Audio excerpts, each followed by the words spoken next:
What's up, folks, and welcome to another indie showcase. I got a cool little puzzle platformer for you today, and I'm not gonna lie, this one wasn't on my radar until the publisher reached out to me about it, but I've actually been having a pretty good time with this, and, you know, I'm not always the best at puzzle platformers. I just tend to not have the patience for puzzle games in general, but this one's been a little bit of a surprise, probably because it's not mind-bendingly hard, but, you know, also still challenging enough and cute enough to be enjoyable. This is Space Otter Charlie from the Quantum Astrophysicists Guild and Wayward Distractions. QAG has been putting out some interesting stuff the last little while that I've covered around here. And yeah, this is it's a puzzle platformer that is pun-laden, I'll tell you what. These people love otters, and I mean, don't get me wrong, I think otters are pretty dope myself. But this is a cool idea. It's basically about a world where humanity has left planet Earth and the otters have risen up and decided they need to find a new homeworld as well. And you're on a quest to try to help do that. It's really cute and cartoony and quite enjoyable, I gotta tell you. So I'm going to show you a little bit about what this is here. I'm, according to the game, about 25% through it. And I've only been playing for about an hour and a half, so I don't think it's especially long, but it's I think good value for what it's putting down in terms of its price. It does have a local only competitive multiplayer mode as well. I haven't tried that. I haven't had anyone here to try it with in the time I've been covering this, so I'm just going to be talking about the campaign. But I'll be honest with you, I've been really enjoying that myself. So here we are here, so we're going to fire this up. I'm about 30% through it now. I did another mission there, So I told you what the story was about there. There is a really cute intro that explains it a little bit more, but this is sort of your hub area here. So you have a few different things that you can do. You have a bunch of missions that you will unlock as you go that you can tackle in a non-linear order, which is really cool. As you proceed through the missions, you're going to unlock different parts and resources which you can use to upgrade your weapons, your various tools that you can use to solve puzzles, as well as your armor. It's actually quite a bit to that. You pick up these things called energy stores as you go through the missions that allow you to unlock new crew members, which are all stored in this tank down here. One of which is an eel that serves pizza, which is just friggin' amazing. You can see you've got a whole whack of different characters down here, and you will basically fill up this aquarium as you go through with all these different characters that bring different things to the game. It's really neat. And as you can unlock additional ones through this little menu right here. As you can see, there is quite a decent number of them. I've got about half of them so far. So, like I said, I don't think this is a particularly long game, but I don't think it has to be either. So here you go, and this is your map. So you can see I have 3 missions I haven't done yet. You don't necessarily have to do them all, but if you want to max out all the upgrades and things like that, that's definitely what you want to consider. And you will unlock more as you go by effectively finding the resources or the maps and things like that in the levels, as well as new blueprints that you can use to unlock the upgrades that we said before, as well as the resources that allow you to do that. So you can see here it gives you a little description of what each one is, but let's go check out this place here. So the idea with this is that you are an otter with a jetpack and a gun. So this has kind of an interesting little mechanic to it in terms of how you move around, and that is its biggest selling point, honestly. So you see I'm being given my little objectives here. So I'm going to show you how this works. So you have this jetpack, and I'm playing with a controller. You could play with a keyboard and mouse too if you want, though the game definitely is best played with a controller. And you've got full analog control of not only where you aim your gun, but you can also use this to determine your movement. So what you can do is, if you want to point at a wall and just press the A button to blast off, you will, through the power of sort of inertia, head towards that wall, and as soon as you get there, you'll latch onto it. However, when you're in midair, you can press and hold the A button to engage your jetpack, in which case you can sort of move freely. But you're going to see at the bottom of the screen there, you do have a fuel gauge.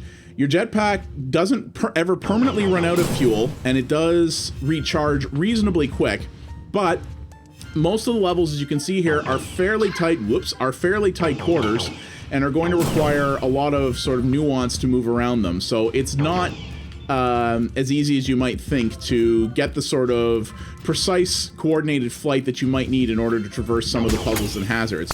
You have a bunch of different weapons here. You can bring up your map, obviously, which will just show you your objective, and once you've pulled the map for an area, which I haven't yet, and by pressing and holding down on the right bumper, you can select your weapon. So I'm using the Freedom Blaster right now, which, I mean, just check that out.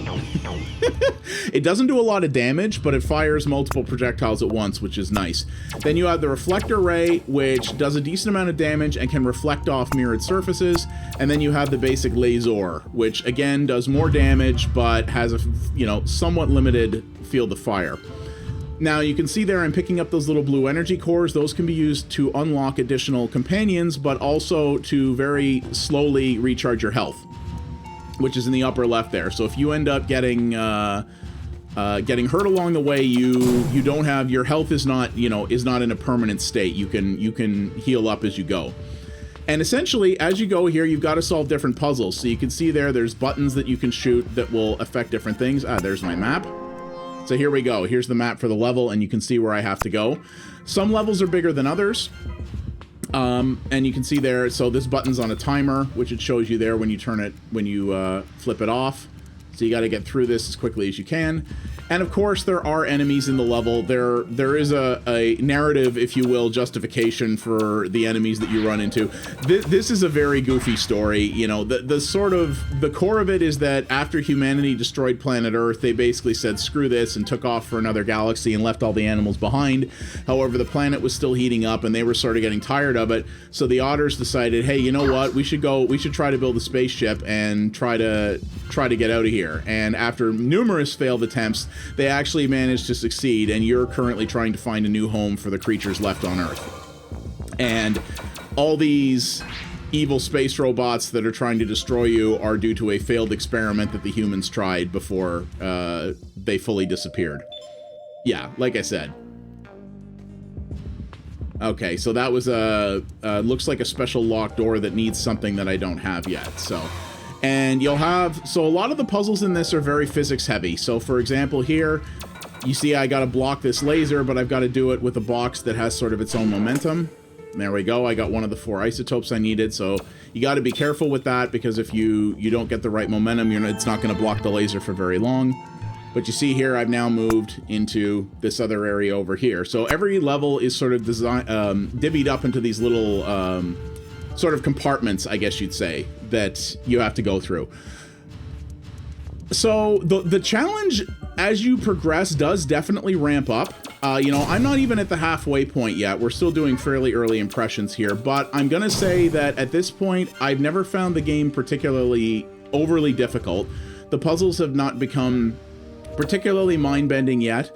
The combat has actually been relatively straightforward. I have died a couple of times, usually due to environmental hazards more than anything else. And there are bosses at certain points. I've had to fight one boss so far, which I will say was a decent challenge. It took me several attempts to get it, and it did require a fair amount of coordination and timing to both learn its pattern and also to, you know, match up with the timing that it wanted. There we go, I picked up another thing there. But overall, the thing that I've liked about this is I generally just found it... Oh yeah, also there's artifacts in the game. This game, like I said, this game loves otters. It really does. And it loves to talk about them, which I think is pretty cool. I like the fact that it really sort of leans into that and owns it. I think that's adorable. And the thing that I like about this is that it is relatively... It's not casual. I'm not going to call it that. I think that does it a disservice, because it's more challenging than your average, what you might consider a casual game. But I'm going to say that I don't find it particularly hard either, or at least I haven't to this point. But I enjoy that about it. It's relatively, you know, it's relatively chill. It's got enough challenge and head scratching in it to make you feel accomplished when you've done something. But it's also just not... it's just not been terribly difficult so far, and it's got this really nice sort of spacey soundtrack that's just sort of a good accompaniment, and I love the look of it. I think the characters in this are absolutely adorable. I like the sort of cartoon look of it. I love how smooth all the animation is. I just love the color palettes that they've chosen. It's just overall really pleasant, and kind of the look of it kind of makes you smile as you're playing it. That's really been my experience with it, and I've just been really enjoying it. I played this for the first night I messed around with it when I was researching it. I think I played it for about an hour, and I really didn't feel like an hour had blown by, I'll be honest with you. So there we go. So you see I picked up a moon key in the other room there. So that unlocked this. We can go to another area.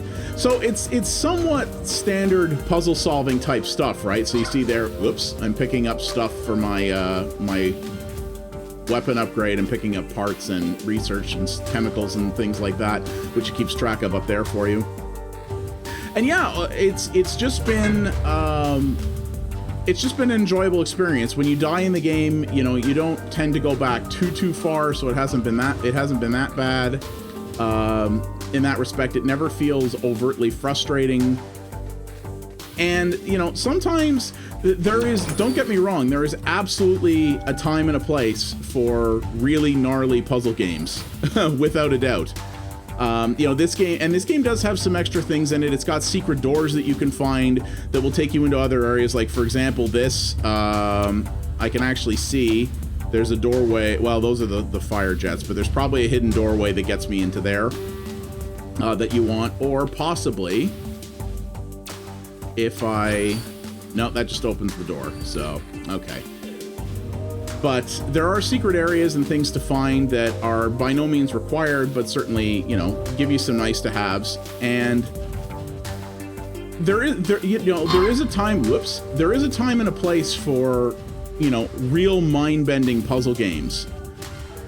But I think there's also a time, oh, it just had to come around the other side, okay. Oh, this one was easier, actually. There we go, so this room is now cleaned out. But there's a time for more casual puzzle games as well, where you don't want to exercise your brain too hard, but you want to feel at the same time that you've accomplished something enjoyable. And I think this strikes that line very, very well. Whoops. Oh well, I still picked up the thing. Doesn't matter, got loot. And yeah, at least here on the PC, it runs incredibly well. I can't speak to the console versions. I haven't played those, but this does run very, very well. I've had no problems with it whatsoever. This is primarily a 2D game, I think, so you might be able to run this on a fairly low-end system or laptop, which can also be a point in its favor. A game that is enjoyable but is what I call lo-fi capable is always welcome as well. So I will say that this level, compared to some of the ones I've done so far, this has definitely been, even as this game goes, somewhat on the easier side. This has not been... I've definitely had some bigger challenges than this so far. This level doesn't seem particularly large either, but this one looks to be mostly in the aid of getting an upgrade for my gun. So some of the levels are story-based, some of them are side missions specifically with the point of getting you upgrades for your stuff. So not all missions are necessary either, so you could get to the end of this and finish it not having done every mission either, I believe. So, it gives you that option as well. If you want to dig in and do the whole lot, you can, but it's not required either. I think I probably will, because, as I said, based on the percentage completion that I have versus the time invested, unless some of the end levels are really, really brutal, and require hours of bashing my head against them, which they could, but I'll be honest, I don't see this scaling up to that degree. I think I'll probably not have much trouble getting to the end of this or enjoying it. It's been really good at doing what it does, and it's just a nice, like I said, it's sort of a nice, more casual game that just kind of puts a smile on your face, because it's fun and it's adorable and it doesn't take itself seriously, but it was clearly designed with love and care, and by people who do know how to make a good puzzle game, even if they're not making one that's necessarily gonna split your brain in two, And that's a nice thing. This is the first game, at least on Steam, this is the first game by Wayward Distractions. So as a rookie effort, I think they did pretty good, to be honest with you. I'm pretty impressed with that. So, and you see here at any time you can exit back to the raft. Now, one thing I haven't seen is if you get to keep everything you've done in a partially completed level. So let's see. Looks like you do. So that's nice. So sort of gives you an easy ability to unlock more characters maybe or something like that. But we haven't finished all the objectives, obviously, so we're not going to get the upgrade from that. But we can, I think, upgrade someone else. Yes, Captain the Security Expert. And just, like, look at these characters. This is just so cute. It puts a big smile on your face, you know? I just really love what they've got here. Oh. The Settler Tank.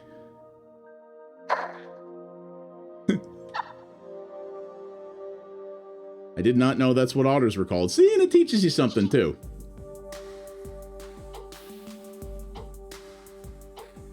You may proceed, sir. Yes. Thank you. See what I mean? It's just, it's really an enjoyable experience overall. So, yeah, it's a little bit casual, but I really wanted to show this to people because it's aiming to do a specific thing.